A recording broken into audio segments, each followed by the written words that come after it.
વંદે માતરમ વિદ્યાર્થી મિત્રો, ગયા લેક્ચરની અંદર આપણે ચેપ્ટર નંબર 2નો પાઠ જે છે દિલ્હી સલ્તનત એ ભણ્યા હતા. આજે આપણે એના સ્વાધ્યાયના પ્રશ્નો છે, સ્વાપોથીના પ્રશ્નો છે, એમની શું કરવાના છીએ, ચર્ચા કરવાના છીએ. અને હું જે આ તમને ચર્ચા કરું છું તમારી સાથે સ્વાધ્યાય પોથીના પ્રશ્નોની, એ પ્રશ્નો તમારે તમારી સ્વાપોથીની અંદર તો કે લખવાના રહેશે. તો જોઈએ આપણે કે આ મેં તમને ખાલી જગ્યા અને ખરા ખોટા છે એ તમને લખાવેલા છે તમારી બુક્સની અંદર પણ. તો એની આપણે ચર્ચા નહીં કરીશું, પરંતુ આપણે મોટા ક્વેશ્ચન છે, વિકલ્પો છે, એની ચર્ચા આપણે કરીશું. તો અહીંયા તમને પહેલું આપેલું છે કે કયા રાજપૂતોના સમયમાં દિલ્હી છે એ વેપાર વાણિજ્યનું કેન્દ્ર હતું. તો કયા રાજપૂતોના સમયમાં હતું? તો કે તોમર અને ચૌહાણ છે એ રાજપૂતોના સમયની અંદર તો કે દિલ્હી છે એ વેપાર વાણિજ્યનું કેન્દ્ર હતું. ત્યારબાદ તમને વિકલ્પ આપેલો છે ચોથો કે કયા સમયને દિલ્હી સલ્તનત તરીકે ઓળખવામાં આવે છે. અહીંયા તમને 4 વિકલ્પ આપેલા છે. ઈસવીસન 806, પછી આપેલું છે તમને 106 થી લઈ અને 1406, પછી 1406 થી લઈ અને 1526, અને 1206 થી લઈ અને 1526. તો કયું આપેલું છે? તો શું જવાબ આવશે? ઓપ્શન નંબર ડી આવશે. જેનો શું સમયગાળો હતો? તો કે ઈસવીસન 1206 થી લઈ અને 1526 લગીનો જે સમયગાળો છે એ સમયગાળાને તો કે દિલ્હી સલ્તનત તરીકે ઓળખવામાં આવે છે.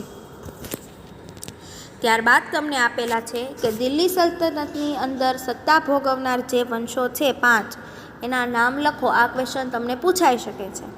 તો દિલ્હી સલ્તનતની અંદર સત્તા ભોગવનાર 5 વંશ છે એ કયા કયા છે?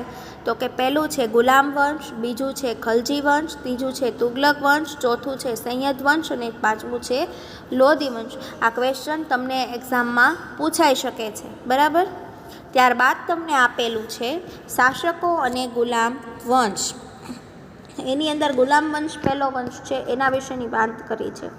તો કે ગુલામ વંશનો સમયગાળો કયો હતો? મેં તમને આગળ પાઠ ભણ્યા ત્યારે પણ મેં તમને બધા જ સમયગાળા યાદ રાખવાનું કહ્યું હતું, અને આજે પણ કહું છું કે તમારે બધા જ સમયગાળા યાદ રાખવાના રહેશે. તમને કોઈ પણ ક્વેશ્ચન એક્ઝામમાં પૂછાઈ શકે, કોઈ પણ વંશના સમયગાળાનો ક્વેશ્ચન પૂછાઈ શકે છે. તો એમાં ઓપ્શન આપેલા છે તમને ગુલામ વંશનો સમયગાળો. તો 1206 થી લઈને 1526, પછી 1206 થી લઈને 1290, 1206 થી લઈ ને 1226 કે 1206 થી લઈને 1306. તો કયો ઓપ્શન આવશે? ઓપ્શન નંબર બી, 1206 થી લઈ અને ઈસવીસન 1290 સુધી. ત્યારબાદ તમને 8મો વિકલ્પ આપેલો છે કે ઈસવીસન 1192માં શિહાબુદ્દીન ઘોરી અને પૃથ્વીરાજ વચ્ચે તો કે કયું યુદ્ધ થયું હતું? તો તરાઈનું યુદ્ધ, પાણીપતનું યુદ્ધ, પ્લાસીનું યુદ્ધ કે બક્સરનું યુદ્ધ? કયું યુદ્ધ થયું હતું? તો કે તરાઈનું યુદ્ધ થયું હતું. ત્યારબાદ તમને આપેલું છે કે 12મો વિકલ્પ જુઓ કે કુતુબુદ્દીન ઐબક એ કોનો ગુલામ હતો? તો કોનો ગુલામ હતો એ પોતે? તો કે શિહાબુદ્દીન ગઝનીનો, પછી મોહમ્મદ ઘોરીનો, શિહાબુદ્દીન શાહનો કે મુહમ્મદ શાહનો? તો કોનો હતો? મોહમ્મદ ઘોરીનો. ત્યારબાદ તમને આપેલું છે 13મો વિકલ્પ કુતુબુદ્દીન ઐબક એ કયા વંશનો હતો? તો કયો આવશે? મામલુક, લોધી, ખલજી કે સૈયદ? તો કયો આવશે? મામલુક. ત્યારબાદ 14મો વિકલ્પ આપેલો છે કે કુતુબુદ્દીન ઐબકે ખાલી જગ્યા વર્ષ શાસન ચલાવ્યું હતું? તો કયું આવશે? 5 વર્ષ. ત્યારબાદ તમને આપેલું છે 15મું કે કુતુબુદ્દીન ઐબકનું મૃત્યુ કેવી રીતે થયું હતું? તો કેવી રીતે થાય છે? 1210ની અંદર એ પોલોની રમત રમતા ઘોડા પરથી એ પડી જાય છે અને કુતુબુદ્દીન ઐબકની શું થાય છે? ઐબકનું મૃત્યુ થયું હતું. ત્યારબાદ 16મો વિકલ્પ આપેલો છે કે કુતુબુદ્દીન ઐબક છે એ બાદ તો કે દિલ્હીની ગાદીએ કોણ આવ્યું હતું? તો અહીંયા તમને ઓપ્શન આપેલા છે કે મુહમ્મદ, બલબન, રઝિયા કે ઇલ્તુમિશ? કોણ આવ્યું હતું? ઇલ્તુમિશ. ત્યારબાદ તમને આપેલો છે 17મો વિકલ્પ કે આપેલ પૈકી કુતુબુદ્દીન ઇલ્તુમિશનો કયો સંબંધ સાચો છે? તો ગુલામ અને જમાઈ, ગુલામ અને સાળો, મિત્ર અને મંત્રી કે મિત્ર અને વેવાઈ? તો શું આવશે? ગુલામ અને જમાઈ. ત્યારબાદ તમને આપેલું છે કે દિલ્હી સલ્તનતના ચેહલગાનની સ્થાપના કોણે કરી હતી? તો કોણ આવશે? ઇલ્તુમિશે ચેહલગાનની સ્થાપના કરી હતી, ચેહલગાનની. ત્યારબાદ તમને આપેલો છે 20મો વિકલ્પ, ઇલ્તુમિશે પોતાની રાજધાની લાહોરથી ક્યાં ખસેડી હતી? તો ક્યાં આવશે? દિલ્હીની અંદર. ત્યારબાદ 21મો ક્વેશ્ચન છે, ઇલ્તુમિશને ગુલામ વંશનો સાચો સ્થાપક કેમ માનવામાં આવે છે? તો કુતુબુદ્દીન છે એ એબક છે, એણે દિલ્હીની ગાદીએ માત્ર 5 જ વર્ષે રહે છે અને આ દરમિયાન તે તો કે માત્ર સત્તા જાળવી રાખવાનો એ શું કરે છે? પ્રયત્ન કરે છે. અને જ્યારે તેનું મૃત્યુ થાય છે એની બાદ દિલ્હીની ગાદીએ કોણ બેસે છે? તો કે ઇલ્તુમિશ બેસે છે. સલ્તનત સત્તાને સર્વોપરી બનાવવા માટે એ ઘણા બધા પ્રયત્નો પણ કરે છે અને સત્તાનો વિસ્તાર પણ એ વધારે છે. આથી ઇલ્તુમિશને જ શું કહેવામાં આવે છે? ગુલામ વંશનો સાચો સ્થાપક માનવામાં આવે છે. ત્યારબાદ તમને આપેલું છે 24મો ક્વેશ્ચન કે દિલ્હી સલ્તનતના પ્રથમ મહિલા શાસક કોણ હતા? તો કોણ આવશે? રઝિયા સુલતાન. આગળ પણ મેં તમને પાઠ ભણાવ્યો ત્યારે ચર્ચા કરી હતી કે રઝિયા સુલતાન એ વિશ્વની અંદર, આપણા ભારત દેશની અંદર અને વિશ્વની અંદર મહિલા પ્રથમ શાસક હતી એમ. અને એની જો તમારે સ્ટોરી જોવી હોય તો સિરિયલ પણ આવેલી છે એમ કે રઝિયા સુલતાન, એના ઉપરથી તમને ખબર પડે કે આ પાઠની અંદર એનું મહત્ત્વ ખૂબ જ બતાવેલું છે. તો એ કેવા હતા અને કેવી વીરાંગના હતા એના વિશેની વાત તો કે તમે એની લેખ જોવો તો તમને વધારે ખ્યાલ આવે, વિડીયોઝને એવું જોવો તો ટાઈમ મળે તો તમે જોજો, બરાબર. ત્યારબાદ તમને આપેલું છે કે રઝિયા સુલતાનને તેના ભાઈઓ કરતાં કાબેલ અને સક્ષમ માનનાર ઇતિહાસકાર કોણ હતા? તો મિન્હાજ એ સિરાજ હતા. ત્યારબાદ તમને કારણ આપેલું છે 27મું કે દિલ્હીની ગાદીએ સૌ પ્રથમવાર મહિલા શાસક રઝિયા સુલતાના આવી. આ કારણ છે. તો રઝિયા સુલતાનાના પિતા કોણ હતા? ઇલ્તુમિશ. એ પોતાના એક પણ પુત્ર છે એને સુલતાન બનાવવા યોગ્ય સમજતા ન હતા. તેથી તેણે પોતાની કાબેલ પુત્રી રઝિયા છે એને પોતાના ઉત્તરાધિકારી તરીકે જાહેર કરી હતી. રઝિયા સુલતાના છે તેના બધા જ ભાઈઓમાં તો કે વધુ કાબેલ અને સક્ષમ હતી. આથી ઇલ્તુમિશના અવસાન બાદ સૌ પ્રથમવાર મહિલા શાસક તરીકે રઝિયા સુલતાના છે એ દિલ્હીની ગાદીએ તો કે આવી હતી. ત્યારબાદ તમને કારણ આપેલું છે બીજું કે રઝિયા સુલતાનાના શાસનનો ટૂંક સમયમાં જ અંત આવ્યો. શા માટે એનો ટૂંક સમયમાં અંત આવે છે? તો કે દિલ્હીની ગાદી પર પ્રથમવાર કોઈ મહિલાએ શાસનની ધુરા શું કરી હતી? સંભાળી હતી. અને તેથી મહિલા શાસન કરતા છે એ તરીકે તો કે માન્યતા મળવીને એ મુશ્કેલ હતી એમ કે દરબારીઓ પણ તેમને સ્વતંત્ર શાસક તરીકે શું કરતા હતા? સ્વીકારવા રાજી નહોતા.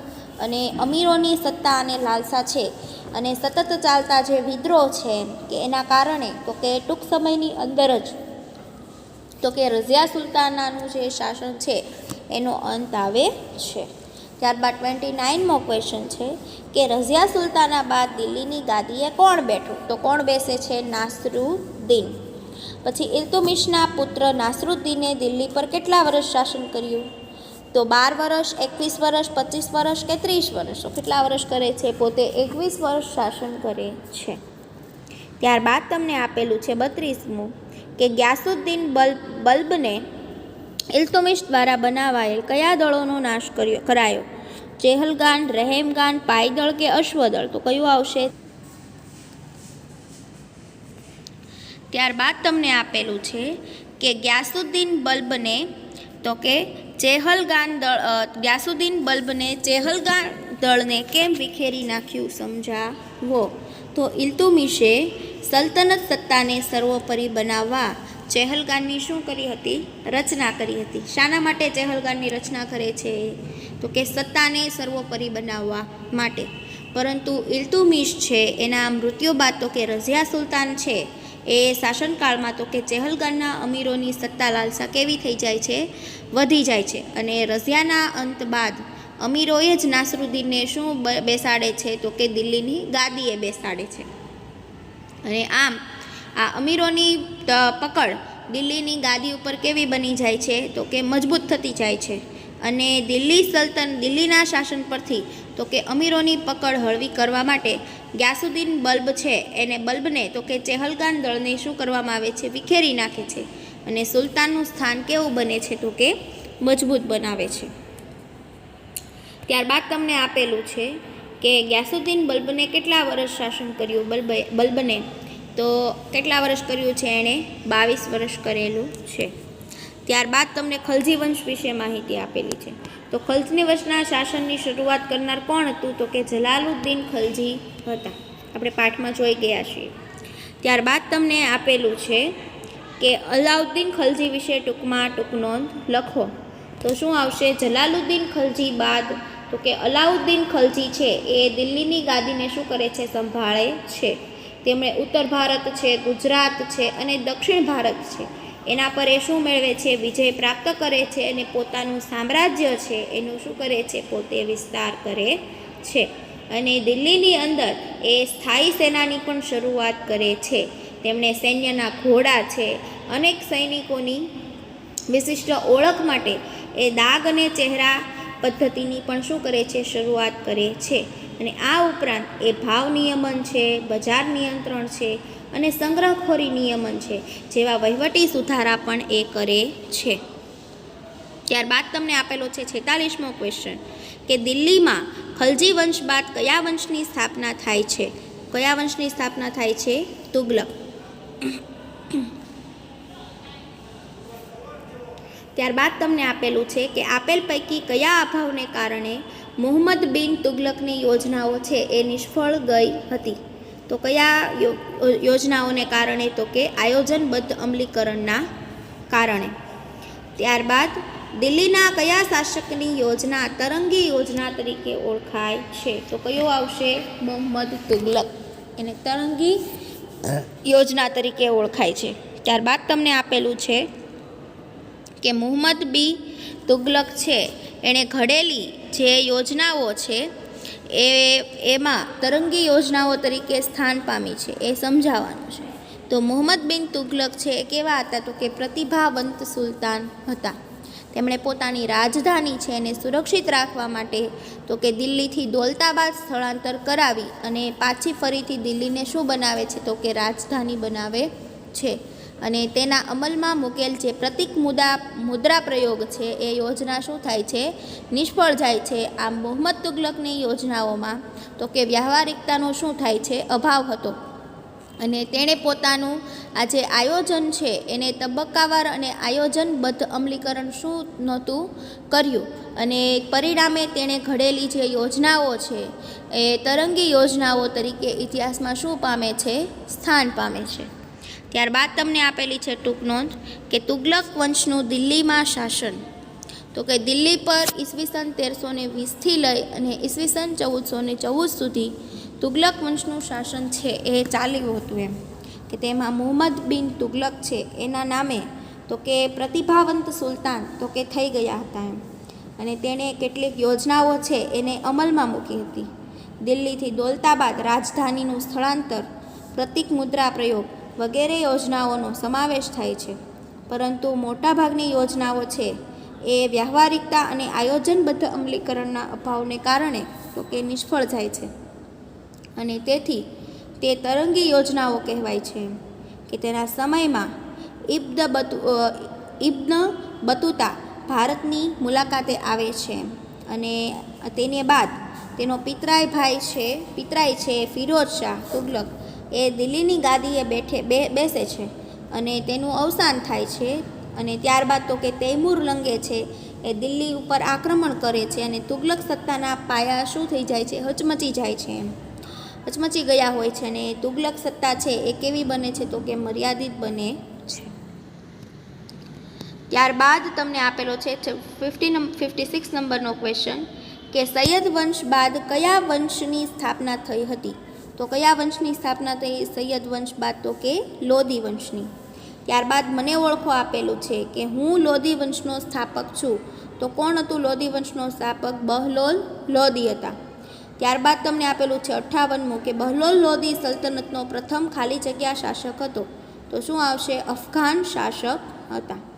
ત્યારબાદ 59 આપેલું છે કે લોધી વંશનો અંતિમ બાદશાહ કોણ હતું? તો કોણ આવશે? ઇબ્રાહિમ લોધી. ત્યારબાદ 60મું આપેલું છે કે પાણીપતનું પ્રથમ યુદ્ધ કોની વચ્ચે લડાયું? કયા વર્ષે લડાયું હતું? તો કયા વર્ષે લડાયું હતું? ઈસવીસન 1526ની અંદર.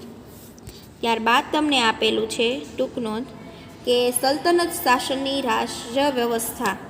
તો કે ઈસવીસનની 13મી સદી છે એમાં સ્થપાયેલ જે દિલ્હી સલ્તનત હતી એમાં ભારતમાં રાજ્ય વ્યવસ્થાની દ્રષ્ટિએ કેવું હતું? એ વિશિષ્ટ હતું. અને દિલ્હી સલ્તનત શાસનના કેન્દ્રમાં તો કે સુલતાન હતો. અને સુલતાનની સત્તા છે એ કેવી હતી? તો કે સર્વોપરી સત્તા ગણાતી હતી એમ. અને તે સર્વોચ્ચ સેનાપતિ, કારોબારીનો સર્વોચ્ચ વડો અને સર્વોચ્ચ ન્યાયાધીશ હતો એમ.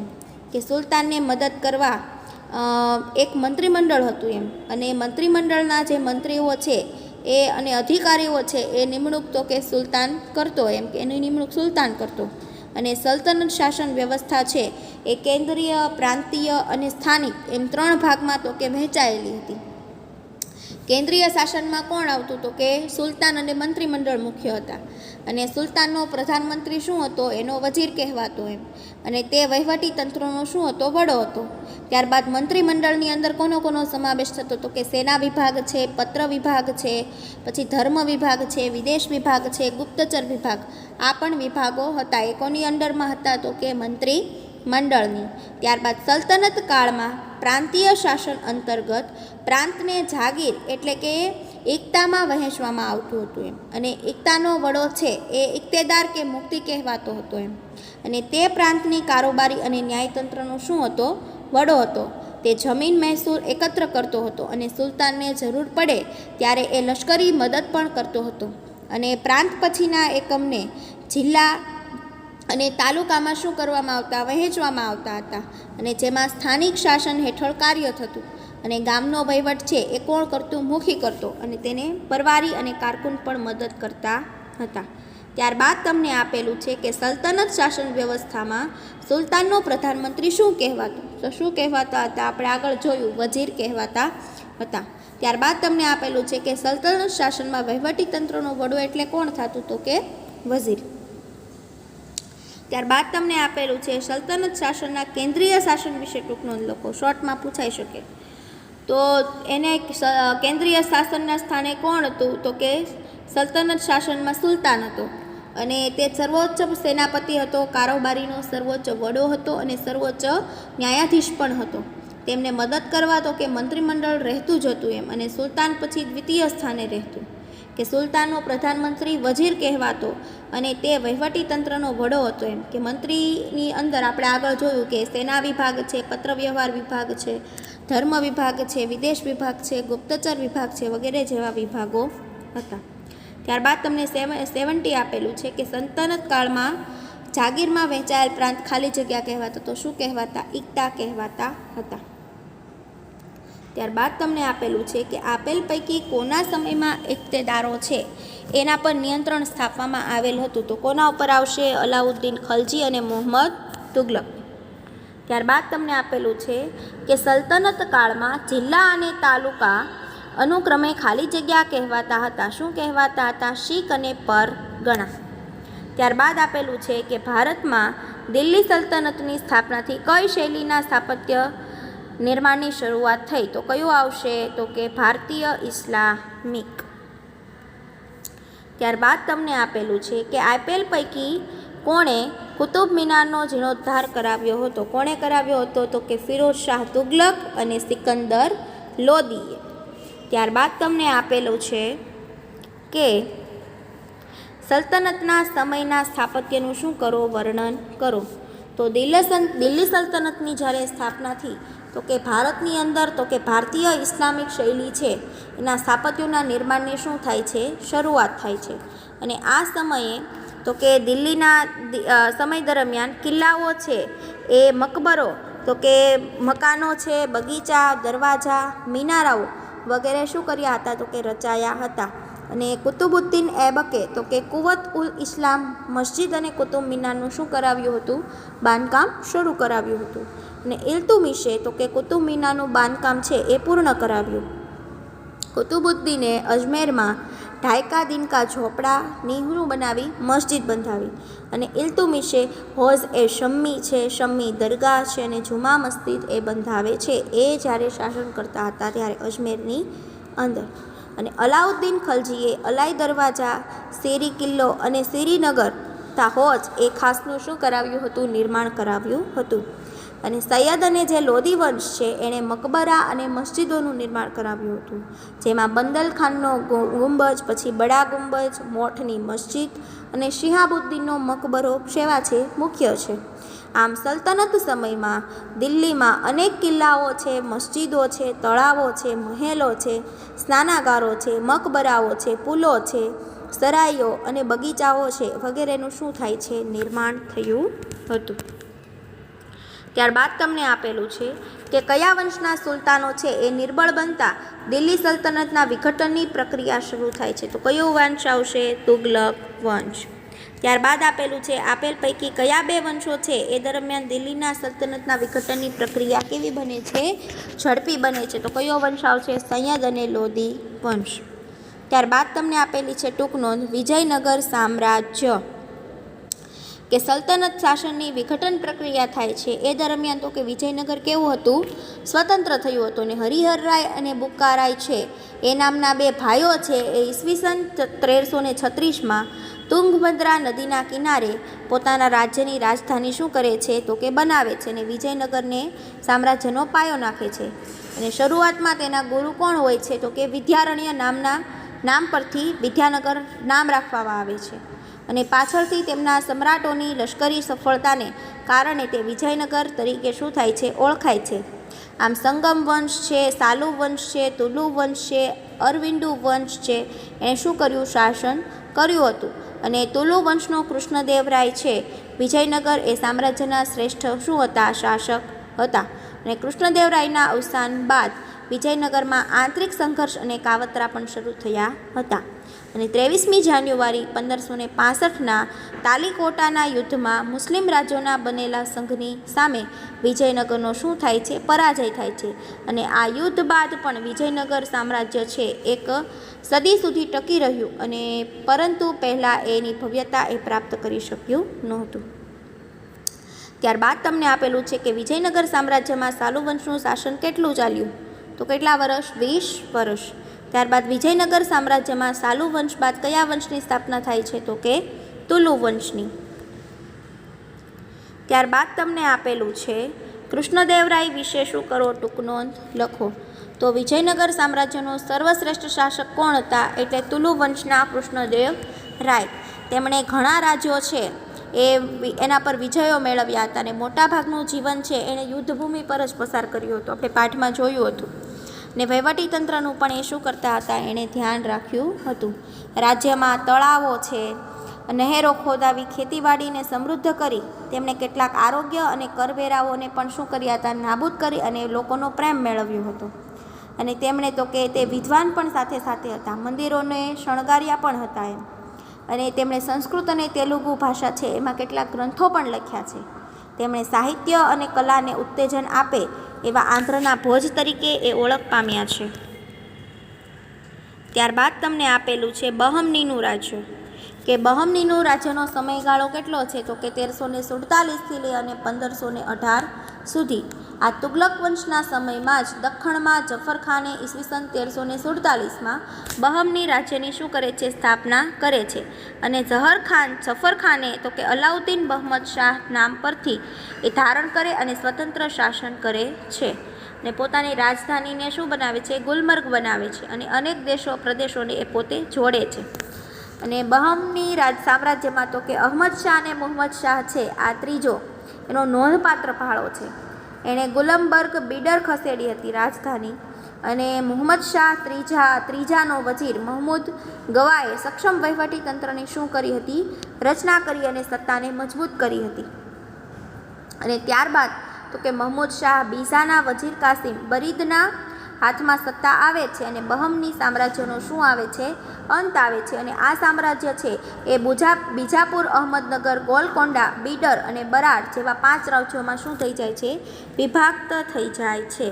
તો વિદ્યાર્થી મિત્રો, અહીંયા આપણે જે તમારા જે આ જોડકા છે એ બધું આપણે તો કે નોટમાં લખ્યું છે અને તમે જોયેલું છે. તો અહીંયા તમારો જે આ પાઠ છે એ શું થાય છે? દિલ્હી સલ્તનત ચેપ્ટર નંબર 2 એ કમ્પ્લીટ થાય છે. તમારે બધાએ સ્વાપોથીની અંદર આ પાઠ લખવાનો રહેશે. થેન્ક યુ બાળ મિત્રો.